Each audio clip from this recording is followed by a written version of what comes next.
Welcome to Nasdaq Trade Talks. I'm Jill Malandrino, Global Markets Reporter at Nasdaq. Joining me is Nami Baral. She's the founder and CEO of Harvest to discuss the Pro Index, a tool that helps consumers manage the volume of debt and gives consumers a full picture of their financial health with no impact to their credit. Nami, it's great to have you with us. Welcome to Trade Talks. Thank you so much for having me here, Jill.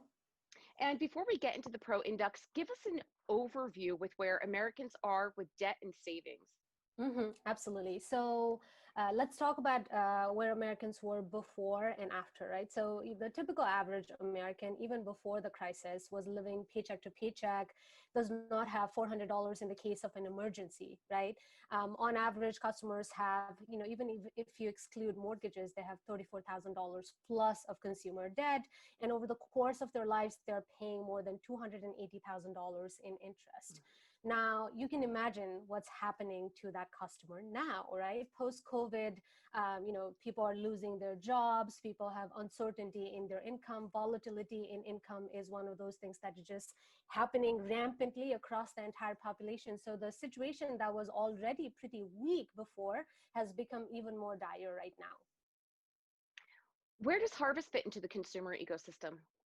Yeah, so what Harvest does is we build automated tools to help consumers reduce their debt, and we operate within this $14 trillion, consumer debt market, right? So what we do is help consumers reduce their debt across bank fees, credit card charges, auto loans, student loans, mortgages, you name it, across the entire consumer debt spectrum. And what we do this is by actually leveraging automated tools and leveraging artificial intelligence to do that negotiation on your behalf with your financial institution so that you can get access to better products and you can get access to more consumer-friendly products that can help you reduce your overall debt footprint.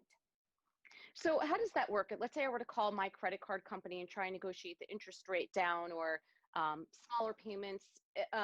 Does the consumer not have as much leverage or luck, if you will, dealing with those types of companies versus a company like Harvest that might be able to communicate with the credit card companies better? Like, what are consumers missing?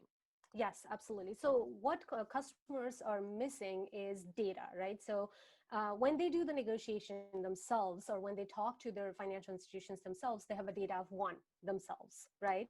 But when we do those conversations on behalf of our customers, we are taking a very, very data-driven approach to that conversation. So what we are doing is we are helping the financial institution really understand what is happening in the customer's life today, what is this customer's lifetime value to the financial institution, why should the financial institution really care about this customer, right? And we are doing that based on data that we have gathered across hundreds of thousands of customers. So our data and the approach that we're taking in these negotiations is very much in tune with how the financial institution themselves would think about how they want to operate with their customer base, and we make that process really easy for them to say yes.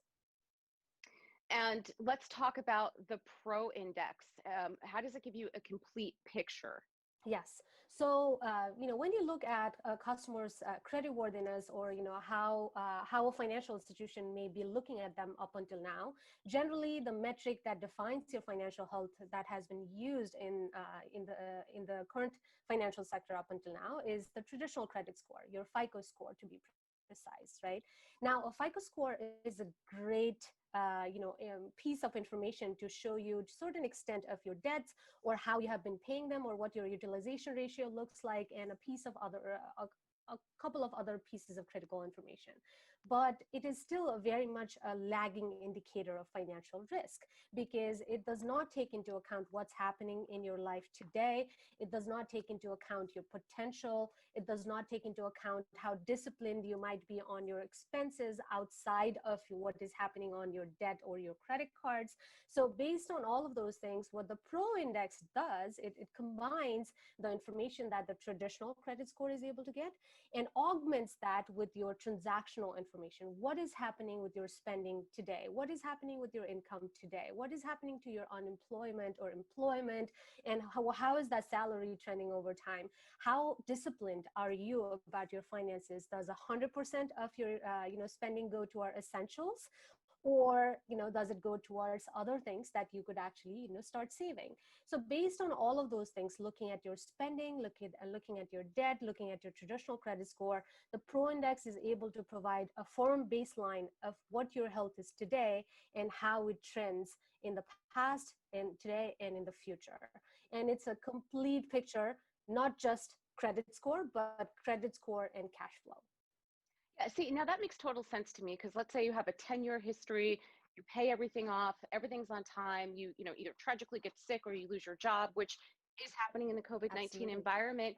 I don't see why people should be penalized if, if they had the cash flow, they were employed, they did everything they were supposed to do.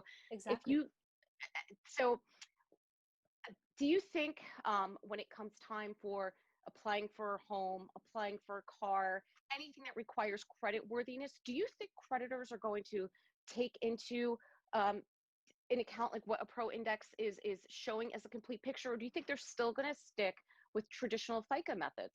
Yes. So the answer to that is twofold. Are they still going to look at traditional FICO? Yes, because they need a historical trend towards how their portfolio was performing before, and they need a way to tie it into the future as well, right? So I don't think that kind of change is going to come overnight. But at the same time, every lender that you go to will tell you, and if you ask them, what do you think about a traditional credit score, or do you think it's a complete tool for you to help analyze risk? They will say that it's not a complete tool, right? What they will say is they are missing information around income, they're missing information about verification of employment, they're missing this like transactional pieces of cash flow related information. So what we are seeing post-COVID is lenders are already beginning to include alternative pieces of data in this, when they are trying to understand what is their underwriting risk, and then how does the portfolio risk, travel over time, right? So while we don't think, it's going to completely be a world without FICO score, I think it is still a very good piece of information. There's so much additional pieces of information that can fill in the gaps of what a traditional credit score is not able to provide. And I think more and more lenders are opening up to it because they have been forced to in a post-COVID environment. So as an example, you pay your utilities on time because that's a priority. You want to keep the lights on, you want to keep the Exactly. gas going. You're at least paying your mortgage. So if they see consistency with that, even something like your mobile or cable bill or Netflix bill, if they see consistency, so you're saying they're starting to incorporate some of that? Yes. So there is a growing wave of lenders wanting to incorporate alternative pieces of data. And, companies like ourselves with, our Pro Index, and there's a couple of other, companies that are trying to, provide this kind of data to lenders just so that make that entire process really seamless, so that a customer's alternative measures of creditworthiness, such as paying utilities on time or paying rent on time, can be reported to the credit bureaus, and that it actually gets reflected in the model itself. So part of what the Pro Index does is it provides an immediate lift in your Pro Index related score if you have a continuous stream of rent and utility payments, for example. Now, traditional models of FICO may not have that. For example, FICO 4, FICO 5 may not include those things. But as lenders start including things like the Pro Index and even newer forms of FICO, I think that process will get more and more seamless over time. And I think, and it is my sincere hope, that every lender will start using that so that customers can get better opportunities because their creditworthiness is reflected, in a more comprehensive way. All right, Nami, appreciate all the insight. Thanks for joining us on Trade Talks. Thank you so much for having me. You got it. And thanks for joining me. I'm Jill Malandrino, Global Markets Reporter at Nasdaq.